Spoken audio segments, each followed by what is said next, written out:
Bem, vamos resolver agora uma questão de termoquímica, uma questão bem extensa, com várias contas, né, que traz para nós aí três combustíveis, muito comum de aparecer também nas provas, né, nos concursos, etanol, gasolina e gás natural. Observem que essa questão traz para nós a entalpia padrão de formação, o que indica que provavelmente teremos que fazer os cálculos de ΔH das reações, usando a entalpia de formação, e vários itens para julgarmos como verdadeiro ou falso. Pessoal, eu vou começar julgando primeiramente os itens que não exigem conta. Tá? Eu vou começar pelos itens mais fáceis e quem sabe a gente já vai conseguindo eliminar aí algumas alternativas. Um dos itens que não exigem conta é o item 3, que fala a respeito do fala que metano, etanol e isoctano são hidrocarbonetos. Errado. Tá? Metano e isoctano, de fato, são hidrocarbonetos. Vocês podem até observar pelas fórmulas fornecidas, ó, só tem carbono e hidrogênio. Entretanto, etanol, tá, tem esse final ol, indica a presença de uma hidroxila, é um álcool, tá? Possui oxigênio, e só pelo fato de possuir oxigênio já não é mais um hidrocarboneto. Então, errado o item 3. O item 4 diz que a 25 graus Celsius e 1 atm, metano, etanol e isoctano são líquidos miscíveis em água em qualquer proporção. Hidrocarbonetos são substâncias apolares, né? Metano e isoctano são hidrocarbonetos, são apolares. E por serem apolares, não dissolvem na água, que é polar. Errado. O único que dissolveria na água seria o etanol, né? O grupo hidroxila é bastante polar, então facilita que se dissolva na água. Então, ó, já eliminamos o 3 e o 4, já conseguimos, por exemplo, eliminar a opção A, já conseguimos eliminar a opção D e já conseguimos eliminar a opção E. Agora a gente vai julgar os demais itens. Então, vamos lá. O item 1 fala para nós o metano, gás natural, é o combustível que libera maior quantidade de energia por unidade de massa, grama.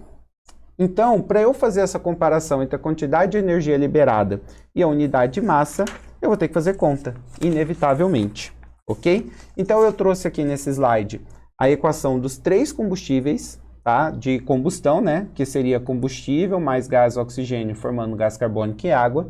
As equações já estão corretamente balanceadas. E eu trouxe aqui para a gente lembrar o cálculo de ΔH por entalpia de formação é a entalpia dos produtos menos a dos reagentes, ok? Bem, teremos que fazer o cálculo para todas. Vamos montar aqui. Como que eu faria o cálculo, por exemplo, para o metano, que é o primeiro combustível? Nós pegaríamos uma vez a entalpia de formação do CO2, mais duas vezes a entalpia de formação da água. Lembrando que esses aqui são os produtos, menos quem são os reagentes.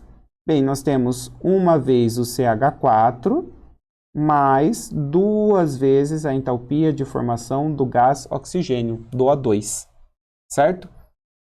Esses valores aqui são os valores que eu vou buscar na tabela. Ó.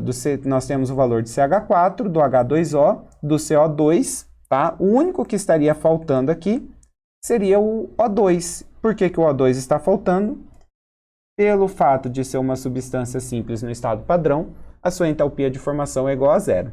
Então, nós teríamos que substituir os valores e fazer as contas.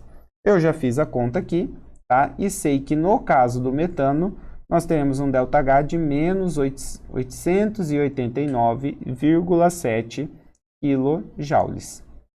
Tá? Foi feito o cálculo para o metano, teríamos que repetir o procedimento para os demais combustíveis, correto? Então, por exemplo, para o etanol, faríamos duas vezes o CO2, que é um dos produtos, mais 3 vezes a água. Feitos os produtos menos os reagentes, uma vez o etanol, mais 3 vezes o gás oxigênio, lembrando que o gás oxigênio é zero, tá? Voltaríamos lá na nossa tabela, substituiríamos os valores fornecidos e chegaríamos que o etanol tem uma entalpia de menos 1.415,8 kJ. E finalmente calcularíamos para o Isoctano, né, que seria a gasolina, faríamos então 8 vezes a entalpia de formação do CO2 mais 9 vezes a entalpia de formação do H2O, menos os reagentes, uma vez o próprio octano, isoctano, mais 25 sobre 2 a entalpia de formação do O2, que é 0. Ok? Feito todo esse cálculo, substituindo os valores, nós chegamos que o ΔH é de menos 5.516. E depois desse trabalho todo, a questão ainda não acabou, porque ele quer saber qual libera maior quantidade de energia por massa. Então, o que está acontecendo aqui? Ó? Nós temos 1 mol de cada combustível. Então, essa quantidade de energia, ela está comparando quem libera mais energia por mol. Mas o exercício quer saber por massa. Bem, 1 mol do metano pesa 16 gramas. 1 mol do etanol pesa 46 gramas. E 1 mol do isoctano pesa 114 gramas. Se eu quero saber o valor por mol, o que eu vou fazer? Eu vou pegar esse ΔH aqui, ó, e vou dividir pela massa. Na verdade, eu não estou calculando o valor por mol, estou calculando o valor por massa. Tá? Bem, se eu resolver essa conta aqui, nós chegamos então ao valor de menos 55,6 kJ por grama, no caso do metano. Tá? Aqui a gente também vai dividir pela massa, só que dessa vez usando a massa do etanol, que é de 46, e chegaremos ao valor de menos 30,77 kJ por grama. E, finalmente, aqui no isoctano, vamos dividir pela sua massa de 114, para chegarmos no valor de menos 48,4 kJ por grama. Então, finalmente calculamos o valor de entalpia, tá, para massa. E quem tem o maior valor de entalpia, de fato, é o metano. Então, vamos voltar aqui. O metano, gás natural, é o combustível que libera a maior quantidade de energia por unidade de massa. Perfeito, fechou. Tá? Item 2. 1,15 kg de etanol libera 39.100 kJ de energia. Novamente, vamos ter que fazer conta. E olha só, galera, ele está usando o etanol. Nós sabemos, a gente vai montar uma regra de 3. Nós sabemos que 46 gramas libera essa quantidade de energia. E é exatamente essa informação que eu vou usar na regra de 3. Ó. Eu vou comparar a massa com a energia. A primeira informação que eu vou colocar é a que eu sei da equação. 46 gramas libera... Aqui eu vou ignorar o sinal de negativo, porque eu estou só preocupado com o valor, né?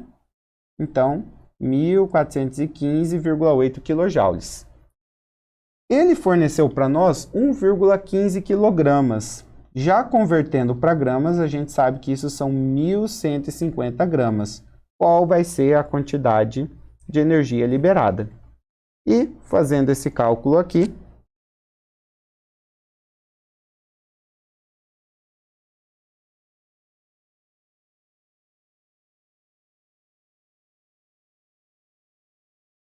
nós chegamos então ao valor de 35.395 kJ. Voltando lá para a opção, ele falou para nós que era 39.100. Errado. Tá? Olha só, com isso aqui, tá? Nós já chegamos à resposta C, né? Afinal, quando a gente disse que a 1 estava certa e a 2 estava errada, a gente eliminou a alternativa B. Isso vai gerar um probleminha para a gente. Como nós marcamos a alternativa C, isso vai obrigar que a opção 5 esteja correta. A opção 5 diz: o calor de combustão do isoctano, da gasolina, é 5.518 kJ por mol. Nós já fizemos essa conta. E nós chegamos ao valor de 5.516. O exercício estava falando 5.518 e o cálculo deu 5.516. Está certo ou está errado? Bem, por eliminação tem que estar certo. Mas por que tem essas duas unidades de diferença? Tá? Provavelmente foi algum erro na hora de elaboração da prova, tá? Essas duas unidades, poderia sim a gente cogitar a possibilidade de se anular essa questão por conta dessas duas unidades de diferença, porque a questão ela não falou em momento nenhum desses 5.518 ser um valor aproximado. Tá? Se ele colocasse aproximadamente 5.518, a gente poderia sem dúvida nenhuma marcar como correta. Tá? Mas aí fica meio na dúvida. Mas também, se essa questão não for anulada, não vai ser estranho. Por quê? Para uma prova, para um concurso, a gente espera sempre obter valores exatos, né? Aí quando você obtém duas unidades de diferença, tá? Você pode falar, pô, não era esse o objetivo da prova, então tem alguma coisa errada aí.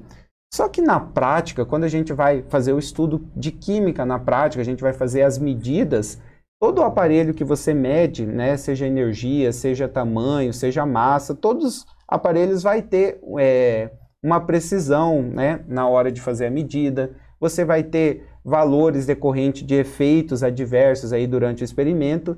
Então, quimicamente, no laboratório, essa diferença de 5.518 para 5.516 é uma diferença irrelevante. Tá? Então, digamos que se fosse uma experiência prática, a gente considera isso aqui como correto. Então, esse item é um item polêmico. Tá? Por eliminação, a gente vai considerar ele correto. Essa questão, se for anulado, não vai nos surpreender. Entretanto, se não for anulado, também não vai nos surpreender. Tá? Então, de fato, é um item complexo aqui da gente avaliar. Beleza? Mas o valor calculado deu 5.516. E finalmente, para a gente fechar, e bem, para a gente fechar, vamos tentar confirmar, né? O item 6 tem que estar errado. Ele diz para nós, a 25 graus Celsius e 1 atm, o volume de CO2 liberado na combustão de 115 kg de etanol é 24.700. Pessoal, presta atenção numa coisa, ó. Ele já deu qual é o volume de 1 mol para essas condições passadas aqui no exercício. Tá? Então, 1 mol de gás tem esse volume aqui, ó, de 24,5. Lembrando que ele está falando do etanol, então vamos dar uma olhada aqui, ó. Nós vamos usar essa equação do etanol. Observem que nessa equação, nós estamos formando 2 mols de CO2. Tá? E segundo o nosso volume aqui, ó, 1 mol é 24,5. 2 mols vai ser o dobro disso, né? O dobro disso, de 24,5, vai ser 49 litros. E aí, ó, aqui a gente já tem a relação necessária. Nós iremos fazer a comparação entre a massa de etanol e o volume de CO2. Primeiramente, usando a informação que a gente sabe, ó, lá da equação, a gente sabe que a cada 46 gramas de etanol, nós iremos produzir 49 litros de CO2. Tá? E se eu pegar 1.150 gramas, que é aquele 1,15 quilogramas, quanto isso vai dar de CO2? X. E resolvendo essa regra de 3, nós chegaremos ao valor de 1.225 litros, que é um valor diferente do 2.470 fornecido no item E, no item 6, confirmando que o item 6 está errado. E, bem, dentro do que nós temos agora, sem dúvida nenhuma, a melhor alternativa, a melhor opção é a C.